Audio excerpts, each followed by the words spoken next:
From approximately coast to coast, it's another edition of Project Audion. Groebe here with the Generic Radio Workshop, standing here in the cavernous Bob and Ray World Headquarters Studios. Now, if you don't know who Bob and Ray are, well, then you're in for a treat, because you're going to get to discover their quirky, deadpan, offbeat sense of humor. You see, Bob Elliott and Ray Goulding are actually a very important stop on a journey that directly connects old-time radio to modern disc jockeys, and even to Saturday Night Live, David Letterman, and others. Elliott and Goulding in the late 1940s were two young announcers at a Boston radio station who, so the story goes, were thrown together one day in the studio when a baseball broadcast was rained out. Well, something clicked, because they formed a professional partnership that lasted for the next half-century. Their early shows were completely improvised.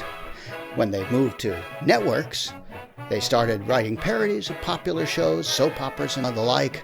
Bob and Ray could be heard on NBC, CBS, the Mutual Broadcasting System, and others from the 50s and the 60s, even to NPR in the 1980s. Along the way, they also showed up on television and records, commercials, and a very successful two-man Broadway show.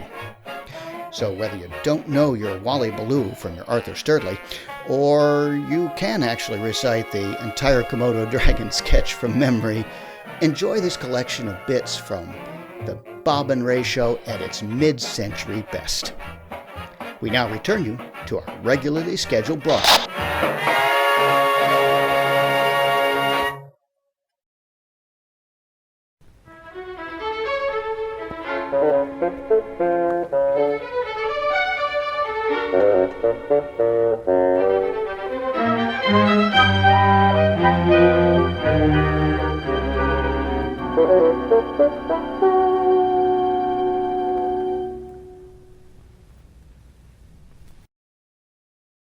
Time now for another matinee with Bob and Ray.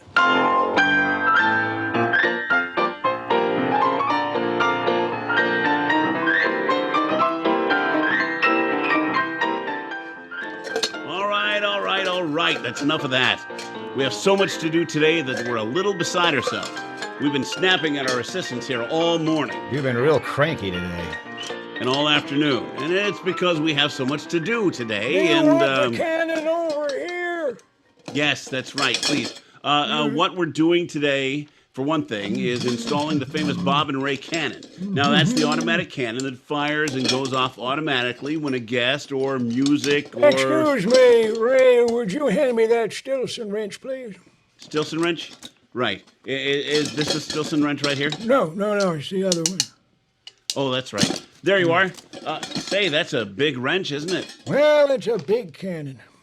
This cannon, you see, fires off or is loaded with 24 country fresh eggs that will be sprayed on any guest who irritates lovable old Bob and Ray. If the program gets to a point where it's beginning to grate on us, you'll hear the cannon go off. And that can be whatever is happening. If we should discover a new singer or he and she should be singing and we don't like it, the cannon will go off. The cannon will definitely go off. And we have a circle painted on the floor where the guest is instructed to stand. It makes it a lot easier for the automatic cannon to hit the guest. I think it's all right now. I think we need a test run here. Would anyone like to come up here and irritate us for a little while? Webb, how about you? You're usually pretty good at that. All right. You want to stand right there in the center of that spot? Right here? Right there, where the painted circle is. All right. Bob and Ray, you are to be a couple of cheapskates. Come on, Webb, you can irritate us more than that. Bob and Ray, where did you get that haircut? Come on, make it worse than that. Bob and Ray, did you ever catch your face in the record changer? All right, that's it. Wow. Oh, boy. That a new suit you were wearing? I'm covered with eggs. 2 country fresh eggs all over. That's the price you pay for irritating us. What's a good way to get egg off a suit? I think just plain old cold water is good. Cold water always, because the hot water will tend to cook it a little. Well, Garth, I feel like an omelet. I'm going to run along. Good luck to you, Webley Webster, irritating assistant here at the Bob and Ray Show.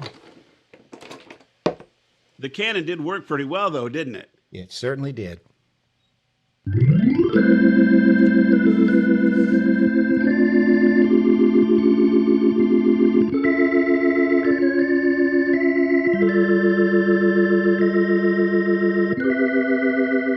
And now for another episode of The Gathering Dusk, the heartwarming story of a bedridden girl who ignores her illness to be overcome by the indifference of the world around her. As we look in on the Bessinger household today, Edna is resting on the banister of the basement stairway. It's mid-morning, and Mr. Fundy, the chief of the Red Boiling Springs Alcohol Tax Investigation Unit, is just entering. Oh, it's you, Red Boiling Springs Alcohol Tax Investigation Unit Chief Fundy. It was good of you to come so soon. Well, things were pretty quiet around the office this morning, Miss Bessinger. In fact, I was just playing a game of Scrabble with my assistant when you called, and I came.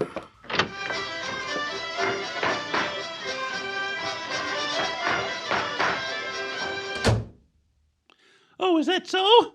I play quite a good deal of Scrabble myself. As a matter of fact, a bunch of girls here in the neighborhood have a Thursday evening Scrabble club. I'm the sergeant at arms. Well, I think it's a nice game. I enjoy it. Oh, I do. Just last Thursday, I hit the word Quartus on a triple. I picked up something like 45 points on it.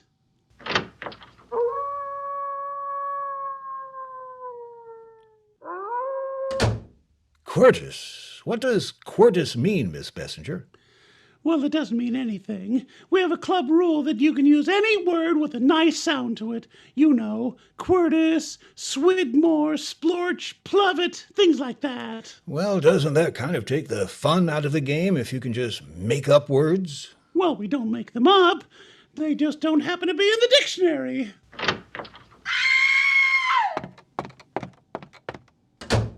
I see.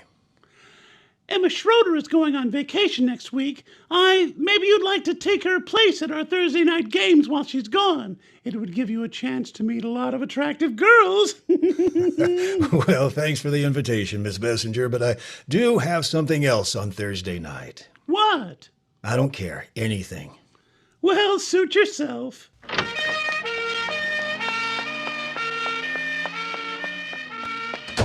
Well, I'm sure you didn't call me over here to talk about Scrabble, Miss Bessinger. Is there something I can do for you? Yes, there is, Red Boiling Springs Alcohol Tax Investigation Unit Chief Fundy. It's about the gentleman I've rented the front bedroom to. I was cleaning up in there this morning and I found this bottle of hooch. Now, I don't want a man who drinks bootleg booze living in my house. Well, what makes you think this is bootleg liquor, Miss Bessinger? Well, you can see for yourself there's no tax stamp on the bottle. And when I took a swig of it, it almost blew the top of my head off. It's hooch, all right. I just hope he hasn't set up a still someplace here in the house. Well, didn't you read the label on this bottle before you drank the stuff? It's aftershave lotion. Well, I don't see how aftershave lotion could pack such a wallop like that. You sure it isn't a phony label? Of course I'm sure. It was probably the witch hazel in the stuff that gave you the kick. Well, it certainly is a relief to know that I'm not harboring a criminal, Red Boiling Springs Alcohol Tax Investigation Unit Chief Fundy. I think I'll just kill the rest of this bottle to celebrate this good news. Yes. My stars! I almost feel as if I'm no longer standing in the gathering dusk. But if the mysterious man in the upstairs bedroom is not a bootlegger, who could he really be? Join us next time when an even more baffling development occurs in The Gathering Dusk. It's surprise time for me now on Matinee with Bob and Ray because I haven't had the opportunity to meet and talk to my next guest. Sit down, sir. Would you tell our audience your name and where you're from? Hilo P. Whitcomb. Where are you from? from Glen Falls, New York? New York. What do you do? I am the president and recording Secretary? Recording secretary? secretary of the STOA,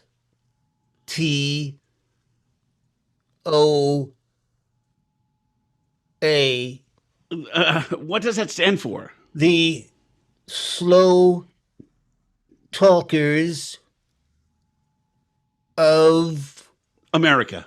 America. We believe in speaking slowly So that you'll never be misunderstood.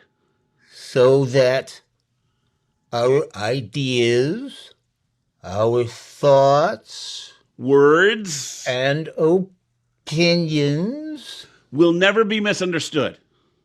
will always be Understood. comprehended. We are here In New York City, in New York City for our annual convention, membership convention, convention. All 250 members, members, 7 members speaking slowly, slowly as opposed to the members of the TOA, FTOA,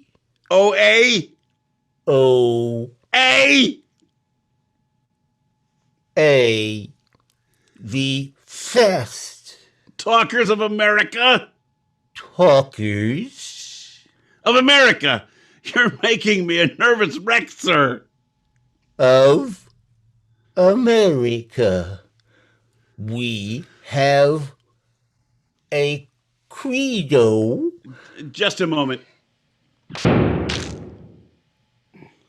Oh, I seem to be Covered in eggs? wet. Oh gosh, just cut to a commercial, please.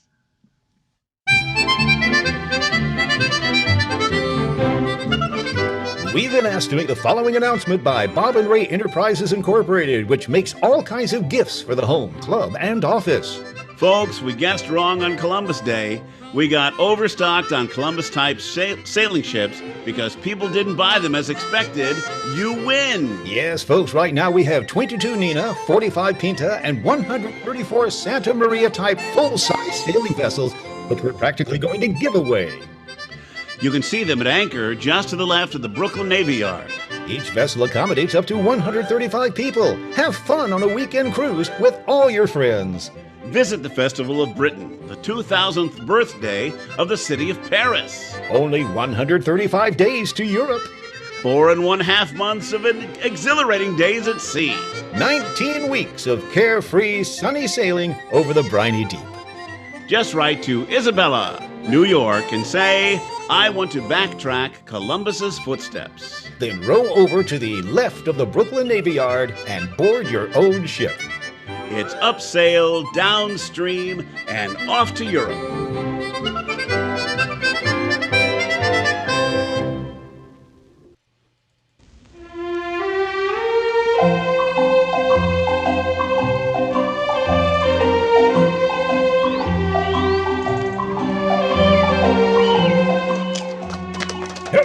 Yeah, yeah! boy. Woo! Ha, yeah! Oh, yeah. Yeah! This looks like a good spot here, Tex. Yeah, all right. Whoa. Easy there. Whoa. Hold up, dog. Yeah, nice boy. Which one of us is gonna get off first? Here, well, let me try to get down first. All right. Whoa, hold up. Now, come on. Hold still. Oh, wait a minute. My foot's caught in a stirrup. Let me ride over there. All right. Pull your feet out. Hold on. Here I come. Now, wait a minute. Well, all right. There you go. Yeah. No. Whoa, hold up. Hold up now. Hold up there. Hold up. I'm facing the wrong way. You swung right around. Look at that. Maybe you better get down and maybe you can help me off. All right. Okay. Wait a minute. I'll ride over back and see if I can help you. Yeah. Back him up. Whoa, hold up now. This Come way. on now. All right. That's good. Now, let me just swing my left leg here. Left or right first? I'll swing the left one over and then hang on with the right. All right. Okay, here we go. Whoa, no. Wait a minute. No. Oh, now I got one foot on the ground. Come back. Oh, you got one foot on the ground. Oh, I wish I could help you, but I'm facing the wrong way. Wait a minute. I'm coming back now. Hold on. Here I come. Oh, all right now. I'll bend down. I'll see if I can... Wait. I got an idea. Ride over under that tree there and grab hold of that limb and then just hang there and have the horse go out from under you. All right.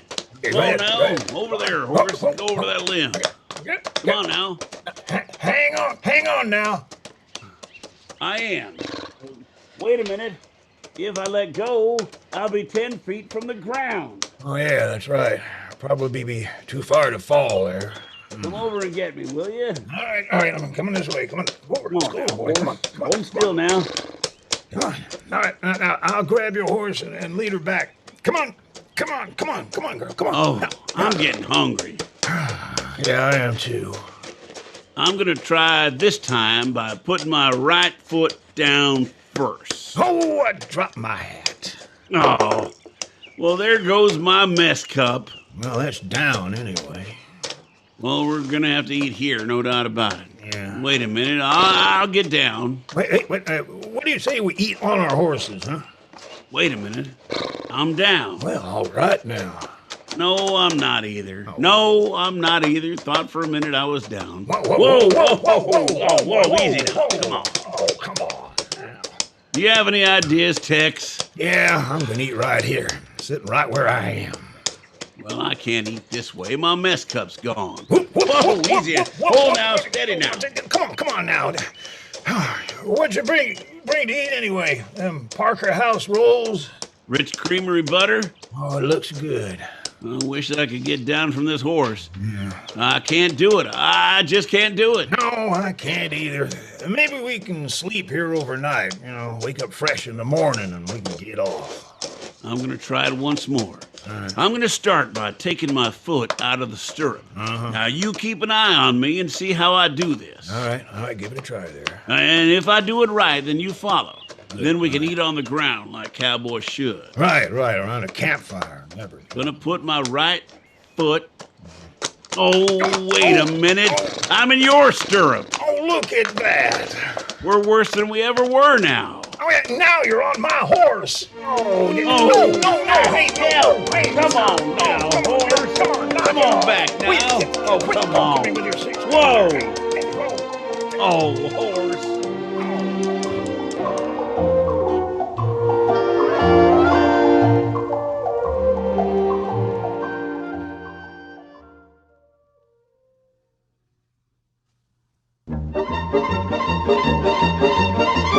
And now, for all of you out there, this is Tom Lowell, your world-renowned travel man, here to answer the questions sent in by travel buffs on this, the world of travel. I'm ready if you are, Ben Binder. I'm ready, Tom Lowell. Ready with your questions? Fine, Ben. Go ahead. All right. Mr. Lowell, is Africa safe? Yes, Ben. Mr. Lowell, what's the cheapest way to travel? Well, a deportation proceeding beats them all, but I guess the next cheapest way is to sneak aboard a ship And when you're caught, tell the press that you never carry more than $50 on your person at any time. I see.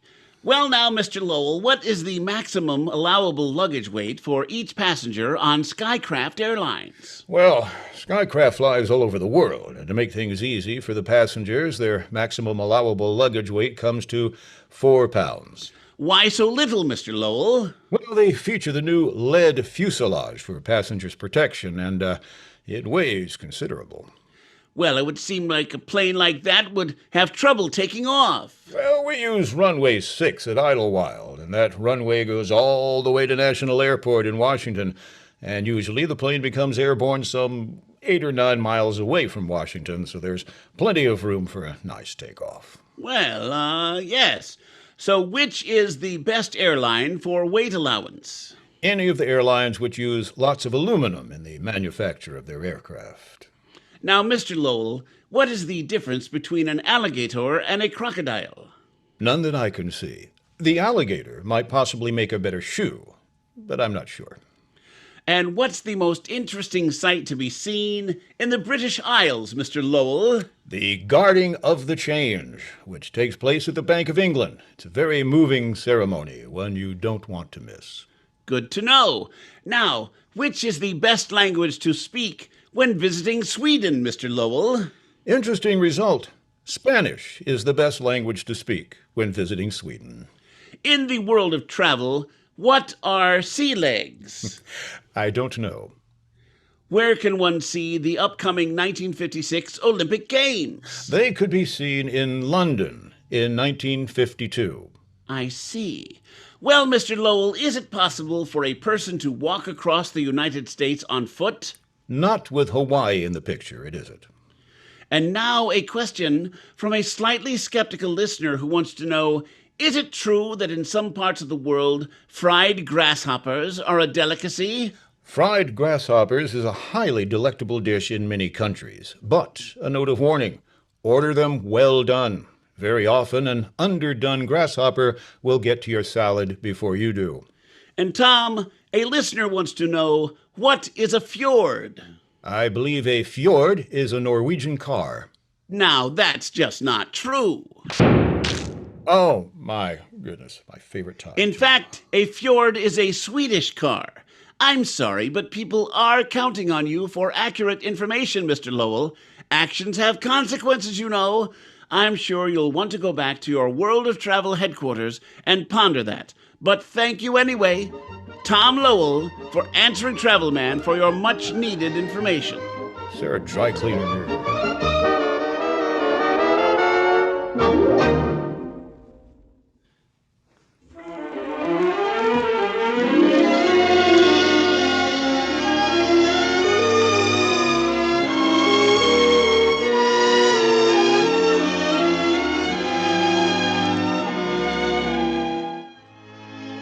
And now it's time for Garish Summit, the unfolding story of intrigue among the socially prominent families of Garish Summit.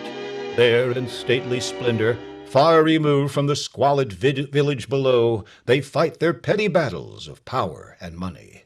As our action begins, Miss Agatha is staring thoughtfully out the music room window when... Suddenly she turns and speaks. There's a strange car stopping out in front, Rodney. I wouldn't exactly call it strange, Mother. Of course, I never cared for rally stripes on a Rolls-Royce myself. I don't mean strange in that sense. I just never saw it before. Now a strange man is getting out. I agree, Mother. He is an odd-looking duck, ears set too low. No, you're such a wimp, Rodney. You never understand a word I say to you. Come in. It's open.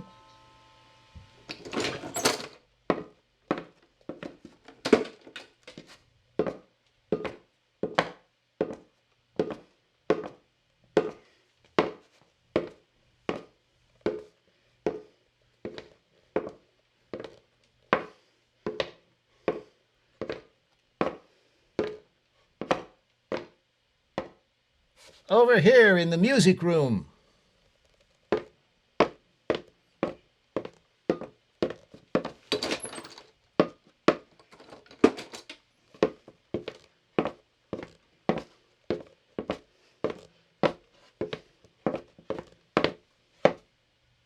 Now back here in the conversation pit, behind the conservatory.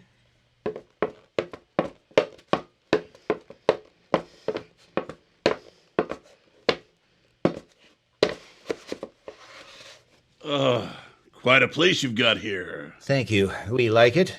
We have 46,200 square feet here in the main house. Then the triplets live over in the annex, and that has... Oh, be quiet, Rodney. Whoever this man is, I'm sure he doesn't want to hear you cite a bunch of boring figures. You may be right, Mother. Introductions would be more in order. I'm the wealthy but spineless young executive, Rodney Murchfield, and this is my dowager mother, Agatha. Pleased to meet you, Miss Agatha. I've been looking forward to the moment. You see, I'm your long-lost eldest son, Skippy. Now, wait a minute, you sleazy impostor. I'm an only child and sole heir to the Murchfield billions. Mother, tell him you never had another son. Well, I'm just trying to remember. That would have been about 30 years ago. And there were so many events going on at the country club then, it's hard to keep track of everything. Mother, he's obviously feeding you a cock-and-bull story. Oh, it's no cock and bull story, pal. I got proof, see? Look, here's a picture of me when I was 4. Mom took me to see Santa Claus at Gucci's. What does that prove? There's no one in the picture but you and Santa Claus. Well, of course not. A guy wouldn't want his mother in the picture when he's talking to Santa Claus. Apparently you take me for a complete fool. Yeah, more or less. I'm on to your little game. You fortune hunters are all alike. You learn how Grandpa Murchfield was exploring for oil on this land in 1912 when he struck lead. Proved to be the mother lode, a rich vein of drab gray metal as far as the eye could see. Oh, knock it off, Rodney. You always tell that story as if you had something to do with it. Well, sorry, Mother. I guess I get carried away with family pride. After all, he was my grandfather. Well, he was mine, too. I remember he used to take me on his knee and say, Skippy, someday it'll be your job to get the lead out. He couldn't have said that to you. He died before you were born. Oh, really? Well, maybe I heard it somewhere else then. Besides, no one in this family would ever have a name like Skippy. Well, maybe that's just a nickname. His real name could be something more socially acceptable, like Caldwell or E.W. Mother, believe me, this man is a fraud. Ah, Caldwell. Sounds okay to me. Yeah, no doubt about it. That's who I am. Caldwell Murchfield. See, Mother, he's playing right into your hands. No, I don't think so. I always liked the name Caldwell, but no one outside the family could have known that. It's good to have you home, Caldwell. Now come along and meet the others. I wish you'd reconsider this, Mother. Oh, I already know part of the family, Mom. Like, for instance, Rodney's ravishingly beautiful wife, Jennifer. I know her well. Yes, indeed. I know her real well. Will this unknown man in the ready-to-wear suit be accepted as a Murchfield without further questions? Can Jennifer supply some of the missing answers? And what about the butler, who failed to answer the door when the stranger arrived? Perhaps we'll learn more next time when we hear Agatha say... No, I didn't write you out of my will, Rodney. You were never in it. That's in the next episode of Garish Summit.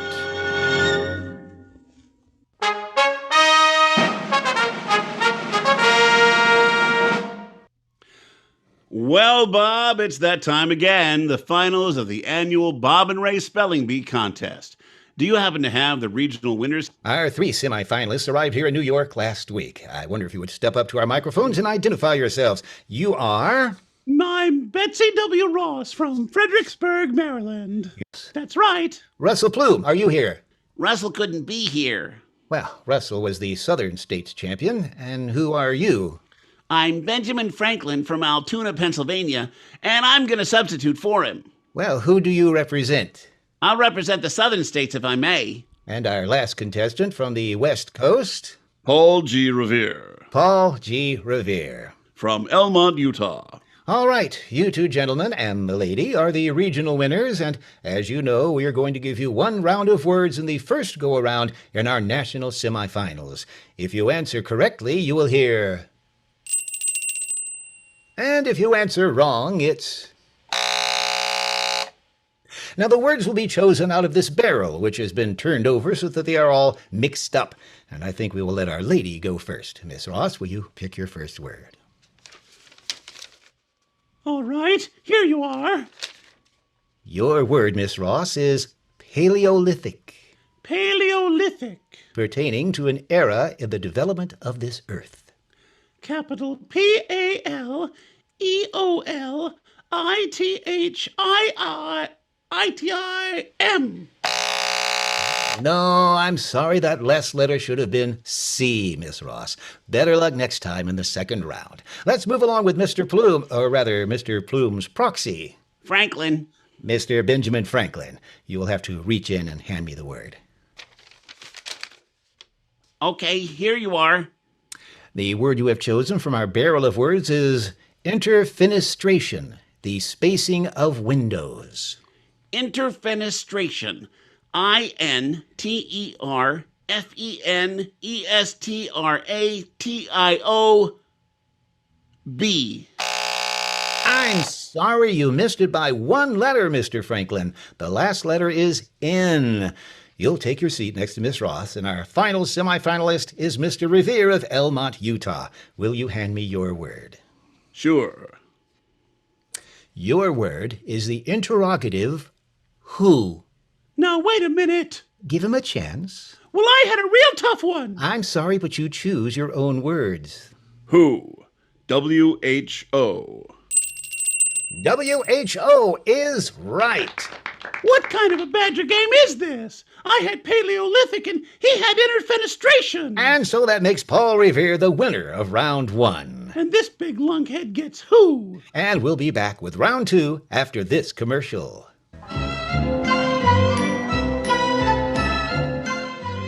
Men, have you looked at your shoelaces lately? Everyone else does. Are they dirty, frayed, or lacking tips? If so, why not stop by John's Shoelace Emporium and get a cheerful free estimate? John will personally explain how his unique one-stop service works. You simply come in, enter one of the little booths numbered 1 through 2. John will remove your laces and wash them in hot sudsy water, then pat them dry on a warm Turkish towel. Your shoelaces are then hand-ironed by a little old lady. If you need new metal tips, John will attend to that before returning them to you. That's John's Shoelace Emporium in the little brick building with a crooked chimney over behind the parking lot next to the 5 and 10. The price for all this service? Only $5.75 per lace. We're back now with our 3 regional champions, Miss Ross, Mr. Revere, and Mr. Franklin. They're all ready to go round in our second deciding go-round of our Grand National Semifinal Spelling Bee. Our contestants are still bickering among themselves about the unfortunate fact that 2 of them drew hard words and 1 of them drew an easy word in the first round. Remember, for a right spelling and for a wrong spelling. Here we go with our second round, and our lady, Miss Betsy Ross, is first. Will you reach into the barrel? Here you are. This time, Miss Ross, and this is the deciding word for you, your word is propinquity, a nearness. Propinquity? How come he got who and I get words like that? You pick the words yourself, ma'am. Well, what's it mean? It means a nearness. Propinquity. P-R-O-P-I-N-G.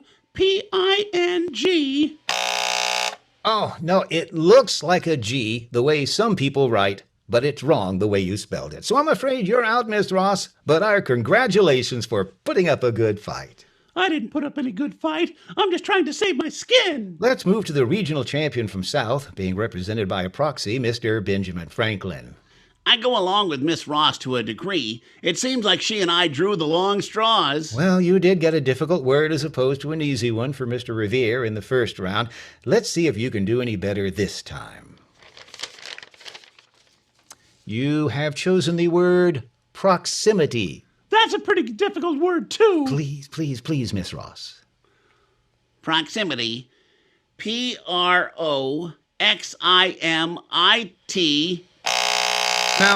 No, you were going to spell it wrong, I could tell. LB. Proximity would be your word. What do you mean you thought he was going to spell it wrong? You had that buzzer going before he had 2 letters out. I don't know what's going on. If our West Coast champion, Mr. Paul G. Revere, can spell his word correctly, he remains. They are some sore losers there. Oh, that's right, there you are, Mr. Revere. You have chosen your word, and if you can spell it correctly, that means you are the standard bearer, the champion of our semifinals, and will go on to our final round in New York. The word you have chosen is far, the opposite of near. Wait a minute. Are you related or what? Go ahead, Mr. Revere, and please, Miss Ross, be polite. Far. F-A-R. That's right! I want to congratulate you, and I know that Ray does too. Tell us what you do, Mr. Revere. I own a theater out in Elmont. One of the most popular ones in Elmont, I understand. We're certainly looking forward to you fellows when you come out there. Well, we certainly appreciated the booking when we heard from you. Thanks for being in our semifinal spelling bee, and you'll go on to the finals, and I think your luck will be pretty good, Mr. Revere.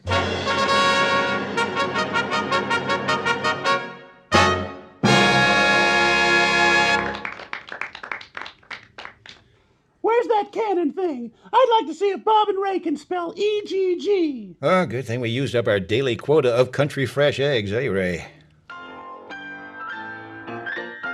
A very good thing indeed. Well, that's all the time we have for today. And so, until next time, this is Ray Goulding saying, write if you get work. And Bob Elliott reminding you to hang by your thumbs. Good night.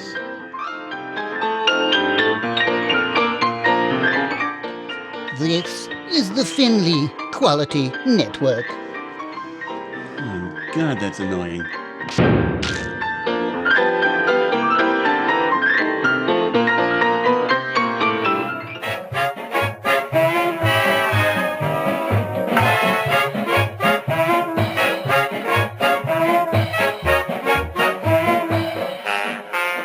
If you enjoyed this Project Audion show, let us know.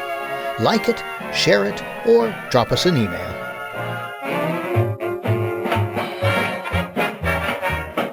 Until next time, thanks for listening.